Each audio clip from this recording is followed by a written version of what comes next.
catch yourself saying, oh, I will deal with that thing next week. Or, oh, someday I'm going to deal with that project. And then you find yourself opening a closet, slamming everything in and shutting it again really quickly. All the time. Around the end of last year, I caught myself saying that a lot. But lately, we've had a bit of a breakthrough, and I'm really excited about it. And so that's what we're going to chat about today. So come join us.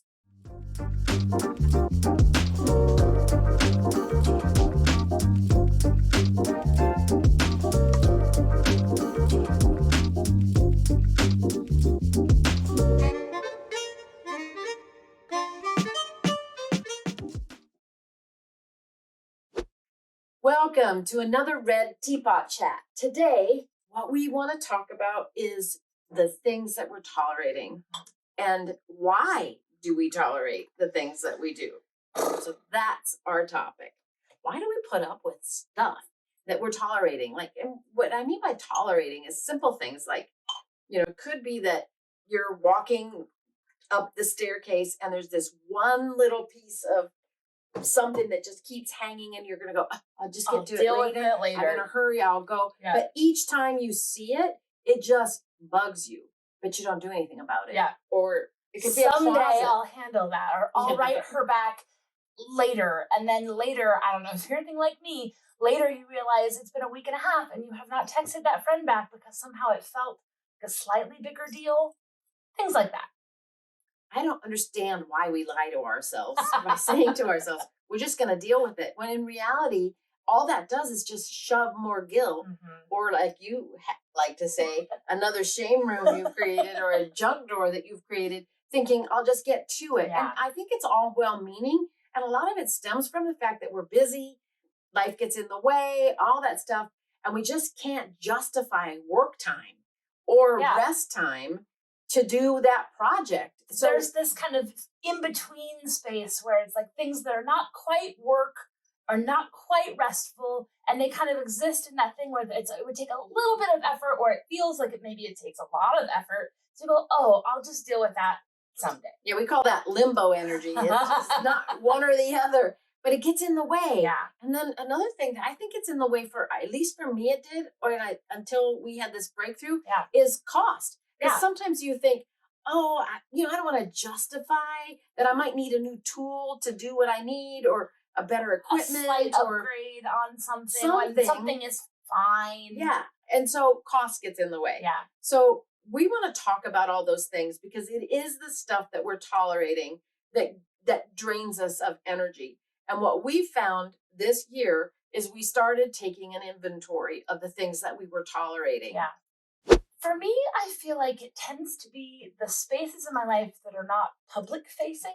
I think it's really easy to have like your bedroom is the last room that gets decorated, for example, or like the space that, someone's coming over and you shove the things into, and then those things sort of hang out for a while. Or, the things that are like, oh, I'll get to that thing. And it doesn't have to be in your home. Maybe it's like I need to book a doctor's appointment, but it's not urgent. It's just a preventative care or something I should get to eventually. But they're not things for someone else. Like, he gets all of his vet appointments. It's so true. But if it's something for myself, I think it's easier to be like, and then you go down, and that goes down the list of priorities, which is pretty screwy if you think about it, but I'm guilty of it all of the time. Every year at the end of the year, I take an annual review inventory, and this past December, when I was reviewing my year and thinking about the upcoming year and things that I wanted to do, I started realizing that there were some things that I was tolerating that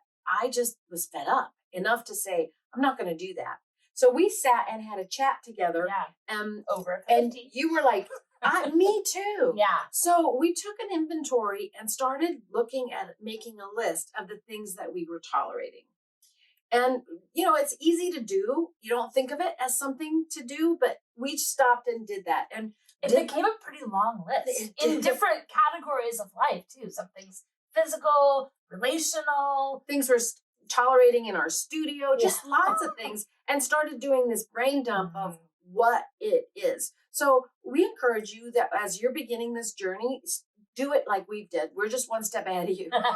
Start taking an inventory about what it is that you're tolerating. And you can look at it like, what are you tolerating in your physical space? But it could be your physical body. Yeah. What are you tolerating emotionally? Like relational drains that are there, or office drama that you are dealing with. Or it could just be that your friends have all moved on and they're no longer in the area that you live in and you're lonely. It could be that you've got relationships that served you in one season, don't in another. Mhm. It could be that you're looking at your spiritual and meditative life and it's not working for you, whatever that is. So take a look at what it is that you're tolerating and ask yourself that question.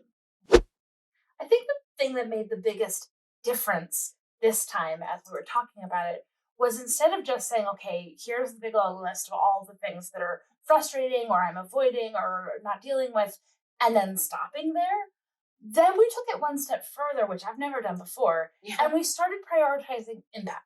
So then we said, okay, so of these things, if we only have time to tackle one of these a week or however, what's the thing that's going to feel the most gratifying, or like the biggest daily impact that I'm going to feel better about myself, or I'm going to notice on a regular basis moving forward? And what can we start with that feels like a big win?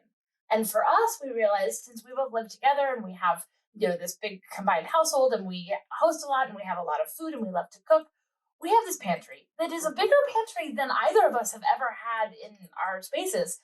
But it just sort of like, I don't know if we just have more food than other people, but it just started overflowing, and we would deal with it, and then it would get worse. And then 6 months later, it was just, I literally overflowing, like spilling out onto the floor. And our husbands never knew how to help us. And they never really, it was the thing that, horrible. Sometimes you have things that you see more than everyone else. But it doesn't seem like that big of a deal. You shut the door, like it's not public facing, but it did affect everything else. I started not wanting to cook because it was like, oh, I just don't want to look at it, or then I don't know what we have. And then we started buying things over and over again, where we had like 18 boxes of crackers. That's not hyperbole. We actually had 18 boxes of crackers. And to our credit, a lot of it was that because we serve a lot of cheese boards here, and we have so many people in and out of our home, so we always have crackers. Yeah. And so when you're at the grocery store, you're like, oh my gosh, we have 4 different kinds that we like to put out in our cheese charcuterie boards. And it was like, oh, we might be out, and I would grab the rosemary crisps, and there'd be like another box. So when we started to actually tackle this room, she's not lying, there were 18 boxes. And maybe your situation isn't as bad as our situation is, but at the beginning of the year, we're always challenged to think about, like, let's just do a New Year's resolution. Right. But that doesn't usually empower us to change. Yeah. And I think the difference was we started asking the question, what am I tolerating and what am I willing to do, and what's going to be the priority? So out of this list, we made our priorities, and man, 2 days on that pantry, which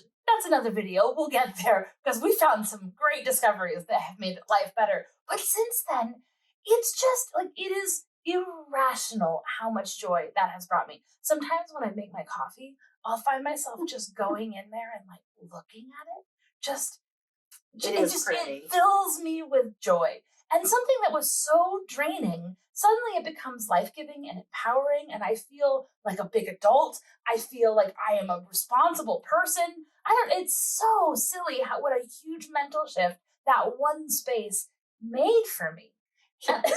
It's made such a huge difference now when my husband says, hey, honey, I've got a friend who just flew into DC from Jordan, and can he come over for some snacks? Well, what I know what that means is like, set out tapas, set out cheese, whatever. Now we go shopping in our pantry, and I can pull out dried cherries. And I know exactly what we have. We look so impressive. I feel impressive. And the only difference was I actually spent a little bit of mental energy dealing with the thing instead of being like, oh, I'll get to that, which I was saying for at least 6 months. Yeah.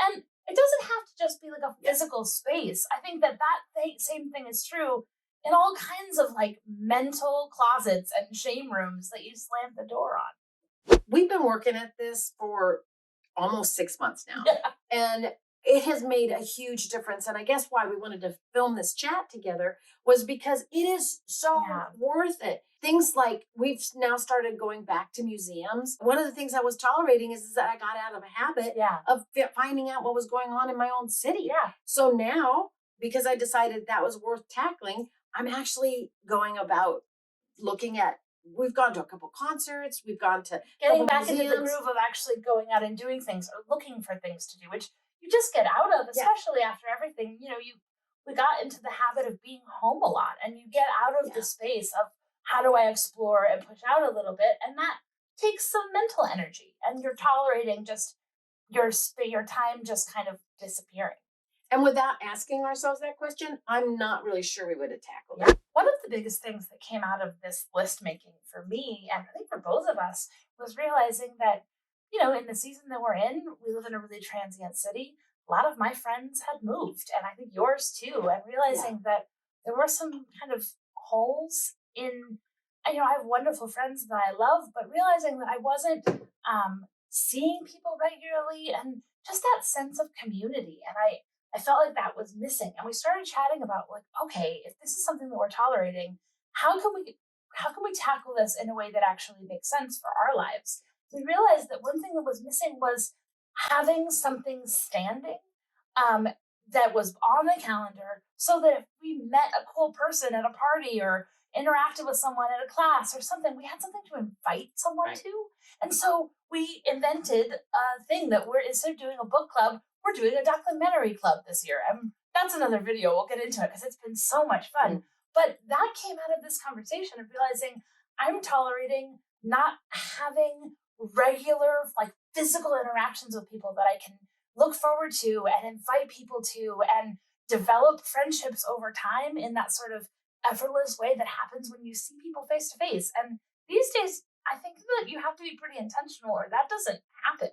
And that has been a huge difference this year. It's been so much fun. And I've made new friends. You've made new friends. People have brought new people in. And I don't know, somehow I feel more like a part of a community of women. And it's once a month. It's not that big of a deal, but it's made a huge difference. So you're probably already thinking about things that you're tolerating. And there may be a couple of things that are going to get in your way. And we kind of hinted at it already, in that some of the things that we're tolerating are just big projects. Yeah.